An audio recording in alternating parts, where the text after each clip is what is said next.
And now we are absolutely delighted to welcome retired Colonel Miri, Senior Fellow at the International Institute for Counterterrorism at Direktman University. Thank you so very much, Colonel Eisen, for your time tonight. Well, the international headquarters already up and running, soldiers not just from the U.S., other countries as well, but effectively led by Washington. To what extent does this recognition of Israel as an American protege, so to speak, reflect the real situation? What do you make of it?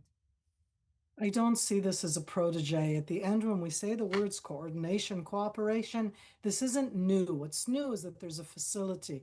But Ellie, both of us know also that throughout this war, and certainly since we've had a ceasefire between Israel and Hezbollah, I want to remind everybody, we also have a northern front and not just the front against Hamas in the Gaza Strip. There's been coordinating officers, and that makes much better cooperation and capability to work together. Let's be clear, isn't it better that we have Americans who are here to help and to do so, and for that matter, Brit officers who are here in their military capacity, rather than have Israel, the IDF, continue to be the only military fighting against Hamas? They're not here to help Hamas. They're not here in that sense to rebuild Hamas forces. They're here to try to stop the creation of chaos in the Gaza Strip, and that's an important part, and we cannot do that alone unless we're physically inside. So I don't see this not as a protege, not as a protectorate. It's something that's needed to be able to go forward. And yet, not trying to be difficult here, but merely voice what many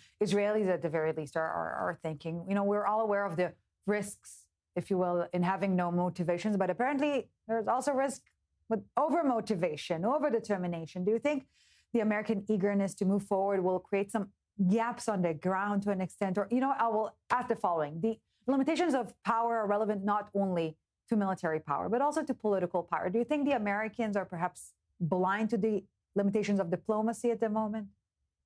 I think that they actually are bringing military in. That's not diplomacy. I mean, we just saw the commander of CENTCOM, Brad Cooper. Yes, it's the different top administration people who are coming, but the ones, the boots on the ground, as we call it, are boots on the ground. What the Brits have sent here are military forces. And in its own way, that's actually different also from what was established by Israel in a different sort of way for the humanitarian assistance to the Palestinian people inside the Gaza Strip to be instead of the United Nations UNRWA organization. And I say that because there is no easy way out of it. I'm very aware of all of the problems. And having said that, let's be clear. There is no happily ever after. We need to go forward. And are we being too pushed? Maybe before we weren't being pushed enough. So there is no formula, which is the correct formula. And at this stage, I think that bringing in a U.S. physical presence is needed to be able to go forward in the Gaza Strip. And that physical presence is not going to run anywhere. There's a difference between, as I said, the administration people who are coming in and making statements, and between cooperation and coordination. I mean, I want to remind everybody, there were a lot of U.S. military people here during this war with Israel against the Iranian attack, against the incoming missiles. There's a lot of cooperation and coordination. We have a very strong sense of capability to talk with them. It's a good thing. It's not a bad thing. And I'm even going to say, put the politicians or administration aside for a moment. The actual troops, the actual military to military is a very positive development. Yeah, and in this respect, we have seen it operating before. Now it's perhaps just getting the spotlight and hence our attention and skepticism, perhaps. Well, in the meantime, it doesn't seem like there are too many volunteers, all right? We'll put it that way, to send soldiers to the Gaza Strip, which is perhaps a problem. But we also need to ask, have we done everything we did just to share a border with Turkish and Qatari forces? This is another point to consider. So Turkey and Qatar cannot get into the Gaza Strip without either Israel or Egypt. And contrary to many different commentators that I hear, Egypt is not going to let Turkey and Qatar come from them into the Gaza Strip. And so, yes, again, I'm going to say rhetoric. I absolutely think that Turkey wants to come in. I absolutely think that Qatar, that sent money before, will send money now. There's a difference between sending money like Qatar And what Turkey has sent until now has mainly been flotillas, and that didn't start in this war. I want to remind everybody that 15 years ago in 2010, the big flotilla event in 2010 was something that was instigated and came from Turkey, and Erdogan was in that flotilla too, sending it off. So it isn't that they can just come in. And at the end, it's not even that Israel has a veto sense. It's like Right. you can't come in without coordinating with Israel. You need the Israeli ports, you need the airports. And again, having the Americans here can make it a little bit easier. I don't see the Americans letting in Turkey, letting in Qatar, or imposing Turkey and Qatar into the Gaza Strip on Israel. That's not where we're going right now. You mentioned before also Indonesia is something Mm-hmm. else completely. Azerbaijan, something else completely. There are other Muslim countries, there are other Arab countries. Never forget Egypt that borders the Gaza Strip, but I don't see, certainly not Turkish troops, and Qatar would never send troops there in any case. All right. So let's, we've been talking a lot about the other side, the issue of ability and desire, whether we were able or unable to deny to anyone the desire and or ability to harm us. But there's also our side of things, Israel's readiness to deal with threats today. The IDF of today, is it more capable than it was? Less so? The same? What are the black swans that you're identifying? October 7th won't happen again. But that means, Ali, that what we've been very good at is to make sure that we'll win the last war. Mm-hmm.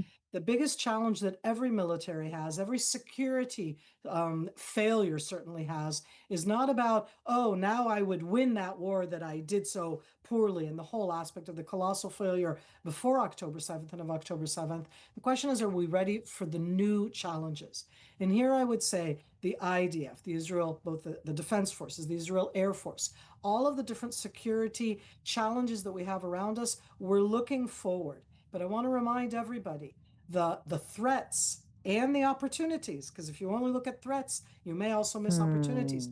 The threats and opportunities have changed dramatically. Ali, last month, President Ashara of Syria not only spoke at the United Nations, but Syria right now, as I like to say it, it's the taste of the month. Everybody wants to be there. Yeah. Think of how different that is from just less than a year ago. Lebanon is a different country, and we don't only border Hamas and the Gaza Strip and the 2 million Palestinians inside the Gaza Strip. We also border Lebanon. We also border Syria.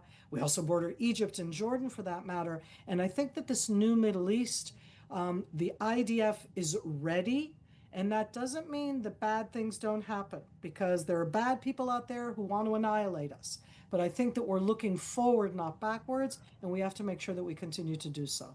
So if I understand correctly, Colonel Eisen, we need perhaps at this point in time to focus less on what can go wrong, but rather to ask what can go right. It reminds me of, I think it was Levi Strauss who said that philosophers need to ask themselves religious questions, theological questions, and vice versa. So the military personnel needs to ask diplomatic questions, and the diplomats need to ask themselves military-related questions, security-related questions.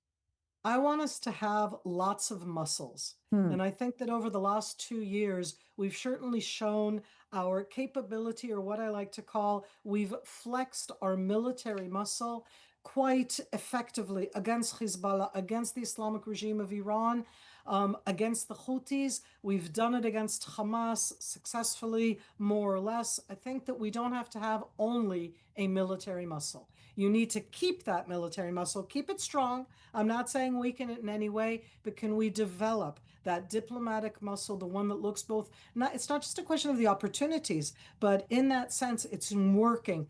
Maybe sometimes it's through the military itself, but it's working with additional players. It's seeing complexity. It's not talking in terms of either or. And I'm going to point out just on that one thing, on that sense there, that when we talk about the Gaza Strip, as you said, the Gaza Strip, is the Gaza Strip Hamas? Is the Gaza Strip 2 million people who live there? Do all of them support Hamas? How can we, not Israel, we're tainted, but everybody else, show and expose Hamas for what it is, separate it so that it's not what everybody wants to follow, but rather other ideas. And part of that has to do also with the term Palestinians, and it's not just about the Gaza Strip, Yeah. it's also about Judea and Samaria. And here we are in a day where we're separating the two. Right. But it's hard to separate them. And as I say, both a diplomatic muscle and a very strong military one. Yeah, to challenge our own preconceptions of reality and recharge them perhaps with new meaning. Colonel Miri, Senior Fellow at the International Institute for Counterterrorism, always a pleasure listening to your analysis. Thank you so very much for Thank you. your